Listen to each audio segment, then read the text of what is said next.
The quiet town of Red Hollow, Pennsylvania, everyone knew when dusk arrived because the electricity cut out.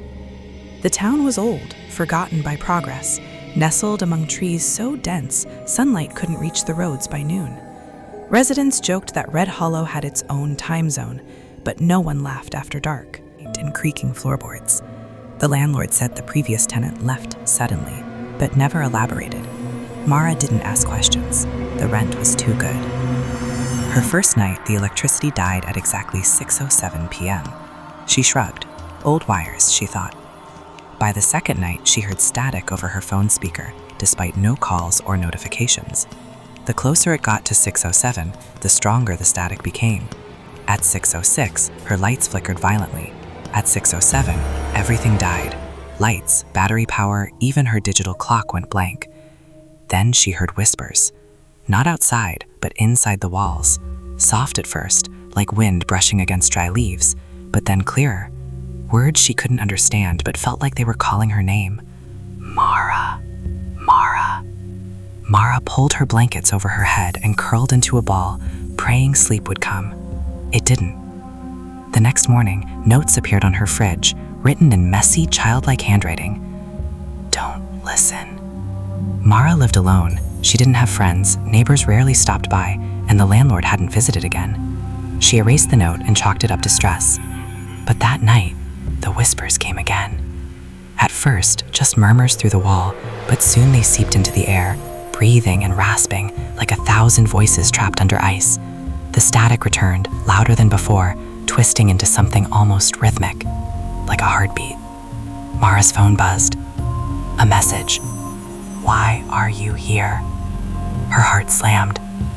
She looked at the clock. It was 5:59 p.m. Her lights flickered. 6 p.m. The whisper stopped. Her phone buzzed again. Look outside. Mara crawled toward the window, dread flooding her veins. Through the glass, the street was empty, except for a figure standing at the end of the road. It was tall, unnaturally still, and wore an old-fashioned black coat with a wide hat pulled low. Mara blinked. He wasn't there a second ago. The figure raised one long, pale hand and pointed directly at her window. Mara stumbled back. 6:07 p.m. The world went black. She woke up the next morning on her living room floor, sun peeking through torn curtains. Her throat was dry. The note from last night was gone. In its place, another message smeared in what looked like charcoal. You saw him. Mara's phone was shattered. She checked the time, 7:48 a.m. She should have felt relieved, but dread sat heavy in her chest. She needed answers. She ventured into Red Hollow's only cafe, the Ember Cup. The bell jingled as she entered. The air smelled like burnt coffee and old wood. An elderly woman behind the counter looked up. Her eyes were sharp. You must be new here, she said without greeting. Have you lived here long? Mara asked. Since birth, the woman said. Mara hesitated. Do things go out at night? I mean, power goes out. Weird noises. The woman's expression tightened. You're talking about the Hollow, she said flatly. People don't like to speak of it. What is it? Mara pressed. The woman leaned in. Red Hollow isn't just a town. It's a magnet for the lurker. Mara blinked. The what? The lurker. The woman repeated. An entity bound to this land. It doesn't show itself easily. Only at dusk when the static sings. It feeds on fear. Mara's skin crawled. You saw him last night, didn't you? The woman asked. Mara didn't answer. The static, the whispers. The woman continued. He reaches through, calls to you. And once he does, she trailed off. Once who? Mara asked. The woman's voice dropped to a whisper. He tries to pull you into his silence. That night, Mara stayed awake until 11:59 p.m. No static. No whispers. No darkness. Relief washed over her. But at midnight, her phone rang. Unknown number. She answered. Nothing but static. Then a voice, slow, deep, and hollow. You can't leave. The call ended. Her power flickered. The lights dimmed to shadows. She backed away from the phone. 6:07 p.m. Darkness. Whispers.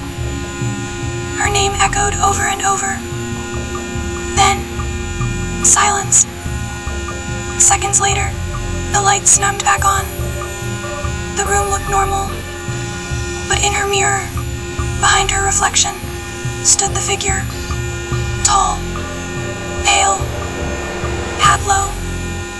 She turned. The room was empty, but she felt it. Something cold breathed against her neck. She screamed. In a panic, Mara packed her car and tried to leave town before nightfall. But every road out of Red Hollow twisted back to the same intersection. Ashwood Road. No matter which direction she turned. It was like the town rearranged itself at night. Her gas gauge blinked empty, but her car wouldn't start. Then the static came from nowhere. It filled the air like fog. The windscreen froze over. The static coalesced into shape. A tall silhouette, face obscured in dark shadows, materialized in front of the car. The radio buzzed. Stay. The figure raised one long hand and pointed. Mara's heart thundered. She looked at it, and suddenly, it spoke. Not in whispers, nor static, but voice clear and cold. You can't ever go. Her scream tore through the night, swallowed by static, as the figure stepped into the car. The engine roared to life. The road ahead vanished into black. Days later, the cafe noticed an empty seat. The ember cup poured one less coffee. And somewhere in Red Hollow, Mara's phone keeps buzzing. Unknown number. Static. A voice calling a new name. Everyone in Briarwood, Oregon knew one rule: never enter house number 27 after sunset. The house stood at the end of Willow Street, tall, crooked, and always silent. No birds landed on it. No children played near it. Even dogs refused to walk past it. People said the house was empty. People lied. When Ethan Cole returned to Briarwood after 12 years, he came for one reason only: to sell his childhood home. His mother had died in a hospital 3 months earlier. His father had vanished long before that. There was nothing left for him in this town, except memories he didn't want. But house number 27 was still standing, and it was waiting. The moment Ethan unlocked the door, the smell hit him. Old wood, dust, and something cold. The hallway looked exactly the same. Same cracked mirror, same faded wallpaper, same grandfather clock at the end of the hall. But the clock wasn't ticking. He stepped inside. The door closed behind him. Click. Ethan turned. It didn't open. He frowned. Great, already stuck. He pulled harder. Nothing. Then, tick. The clock moved. Tick. Ethan froze. He hadn't touched it. He explored the house room by room. Everything was covered in white sheets, just like his mother left it. The furniture felt untouched. The air felt held, like the house was holding its breath. He reached his old bedroom. The door was open. Inside, his childhood bed still stood there, and on it sat a small cassette recorder. He didn't own one. A yellow sticky note was attached. "Play me, Ethan." His stomach tightened. "This isn't funny," he muttered, though no one was there. He pressed the button. Static. Then a voice. His voice. A child's voice. "Mom says the house listens. Dad says the house remembers." The tape clicked. Ethan's hands were shaking. That was his voice. From 30 years ago. The lights flickered. The hallway darkened. Then, footsteps. Slow. Upstairs. Ethan's heart slammed. No, no, no. He grabbed a flashlight from his bag and stepped into the hallway. The upstairs door was open. He hadn't opened it. The air from above felt colder, thicker, like breathing through cloth. He climbed. Each step creaked like it was screaming. At the top of the stairs was a door, his parents' bedroom. The door slowly opened by itself. Inside, the room was empty, except for the bed and the shape under the sheets. Someone was lying there. Ethan's throat went dry. "Hello," he whispered. The shape didn't move. He stepped closer and pulled the sheet. The bed was empty, but carved into the mattress. "Why did you leave us?" Suddenly the house shifted. The walls groaned. The floor vibrated. Doors slammed. Ethan ran back into the hallway. But the hallway was longer now. Much longer. The windows were gone. The wallpaper was darker. The house was changing. Behind him. Tick, tick, tick. The clock. But it wasn't downstairs anymore. It was behind him. He turned. The grandfather clock stood at the end of the hallway. But its glass showed not a clock face. It showed his living room from years ago. Inside the glass, he saw his mother crying, his father shouting, and a younger Ethan hiding on the stairs. Then the clock spoke, not ticking, speaking. "You left them." The glass cracked. Ethan ran. The house didn't let him. Every door led to another memory. The kitchen, his mother washing dishes while bleeding from her hand. The basement, his father sitting in the dark, whispering to something unseen. The living room, himself as a child, covering his ears while they fought. The voices came from the walls. "You promised. You ran. You left us here. I was a kid." Ethan shouted. "I couldn't stop it." The house answered. The lights died, and the whispers became laughter. He found himself in front of the front door. Hope exploded in his chest. He grabbed the handle. It opened. Outside was not Willow Street. Outside was the house. Another hallway. Another version. Endless. The door slammed shut. Behind him, he heard breathing. Slow. Close. He turned. His father stood there, but not right. His face was too still. His eyes were hollow. His mouth opened, and his mother's voice came out. "Why didn't you save us?" The figure stepped forward and melted into the wall. The wall absorbed it like water. Ethan collapsed. The house was alive. Not just alive, hungry. Then he remembered something. His mother used to say, "If you listen long enough, the house will talk back." He stood. "Fine," he said. "Talk." The walls trembled. The ceiling creaked. Then, a voice came from everywhere. "We keep what is left behind." Ethan swallowed. "You kept them," he whispered. "They never left." The house showed him. The walls peeled back, and inside them, faces. Hundreds. Men, women, children, all pressed into the wood like insects in amber. Some were screaming. Some were sleeping. Some were staring at him. His parents were there too. Part of the house. Forever. Let them go. Ethan begged. The house laughed. The floor cracked. The ceiling bent. "You belong here too." The house began to close in. The walls moved. The air grew cold. The clock's ticking returned. Louder. Louder. Louder. Ethan screamed. "I'll stay," he shouted. "Just let them go." Silence. Then, a trade. The wall stopped. One soul for many. Ethan's knees gave way. He nodded. "Take me." The house opened. The wall swallowed him. Cold. Dark. Quiet. The next morning, house number 27 looked normal again. Real estate agents would later say the house was strangely peaceful. Fire said it felt full. The clock ticked again, and somewhere inside the walls, a man whispered, "Don't listen to the house." 3 months after Ethan Cole disappeared, house number 27 was sold. The town of Briarwood preferred not to talk about it. They never talked about missing people. They never talked about Willow Street.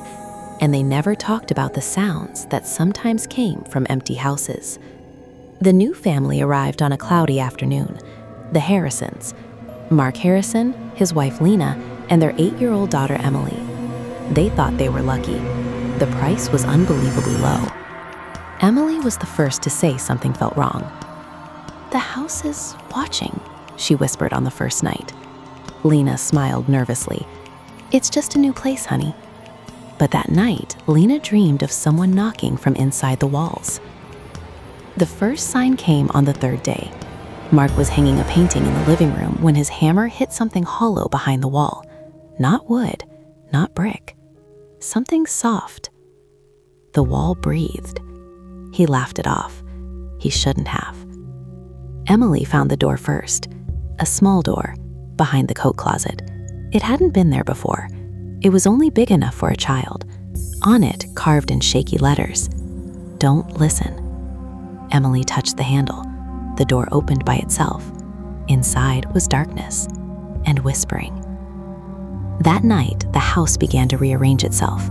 Lena woke to find the hallway longer than it should be. The bathroom window was gone, and the grandfather clock stood at the end of the hall, even though they never brought one. It wasn't ticking, it was waiting.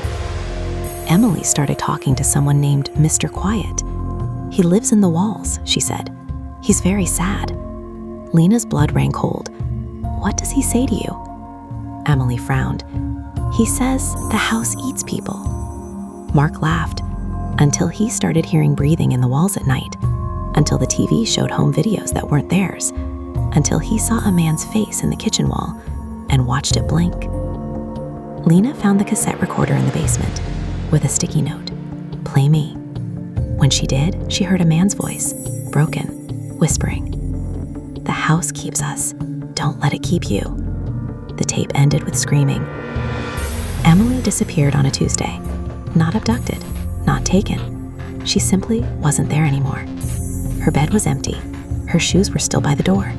And in her bedroom wall, a small handprint from the inside. The house changed that night. The walls grew warmer. The floors pulsed. And the clock began to tick. They searched. The police found nothing. The town said nothing. But at night, Lena could hear Emily calling, "Mommy, I'm in the house." Mark broke the wall. He shouldn't have. Inside, faces, dozens of them. Some were moving, some were screaming, some were sleeping, and one of them was Emily. Her eyes opened, her mouth moved. "Daddy, it's cold." The wall closed. Lena remembered the tape. She remembered the voice. She remembered the words. One soul for many. She understood. They went to the grandfather clock. The glass now showed a man's face, a man trapped inside the wood, a man whispering, "Don't listen to the house." "Ethan," Lena said, though she didn't know how she knew. The clock blinked. They made the deal. Mark didn't argue. He kissed Lena. He held her. He walked into the wall. The house accepted him. Emily fell out of the wall that night, alive, crying, breathing. The house was quiet, but not empty. Weeks later, Lena heard knocking from the walls again. A man's voice, Mark's voice, whispering, "Don't listen." The house still stands, and it is still hungry. No one noticed when house number 27 began to move. Not at first. Houses settle, wood shifts, foundations crack. That's what the town told itself when Willow Street started changing shape. The road curved a little more each week. The trees leaned inward, and the houses at the end of the street began to feel closer, too close. Lena Harrison knew before anyone else. She felt it the night she woke to the sound of footsteps. Not inside the house, under it. The floorboards were warm. The walls pulsed. And the grandfather clock was gone. In its place, a window. Looking out at a place that was not Briarwood, it showed a dark forest. And in the forest, hundreds of faces. Emily started drawing again, but not houses, not people. She drew legs, huge wooden legs, with roots instead of feet. "They're growing," she said. Lena's hand shook. "What's growing, sweetheart?" "The house," Emily replied. The first disappearance happened on a Friday. Old Mrs. Calder from 3 doors down. Her house was found empty. No signs of struggle. Just one message on the wall. "It's bigger now." Then another house vanished. Then another. And no one could remember exactly where they had been. Like the street itself was being erased. Lena tried to leave. Willow Street wouldn't let her. Every road bent back. Every turn ended at number 27. And the house was closer than yesterday. That night, Lena heard Mark's voice again. From the walls. "It's learning, Lena." She pressed her ear to the wood. "What is it?" "How to carry us." The basement changed first. The walls split. Wood bent. Something like joints formed. The house was building itself. Out of itself. The town finally noticed when Willow Street ended at a wall of wood, a wall that hadn't been there before. A wall made of doors, thousands of doors. Some were knocking, some were screaming, some were whispering. The house wasn't just feeding anymore, it was collecting. Emily stopped talking. She started listening. One night she said, "It's almost ready." Lena grabbed her. "Ready for what?" Emily's eyes weren't quite right. "To go where the others are." The house took its first step during a storm. The ground shook, windows shattered, trees snapped, and Willow Street shifted. People woke up in different houses. Some woke up in walls. The news called it a sinkhole, an earthquake, a gas leak. They were wrong. Lena ran. The house followed. Not fast, but it didn't need to be. Every road led into it. Inside, the halls were endless now. Not memories anymore. Cities, schools, hospitals, all buildings inside the house. All eaten, all remembered. She found Ethan, or what was left of him. He was part of a staircase, his face in the wood, still awake. "You should have let it starve," he whispered. "How do we stop it?" Lena cried. The house answered, "You don't." The house stepped again, and Briarwood was no longer on any map. Far away, a new street appears overnight. No one knows where it came from. At the end of it, a familiar house, waiting, learning, hungry.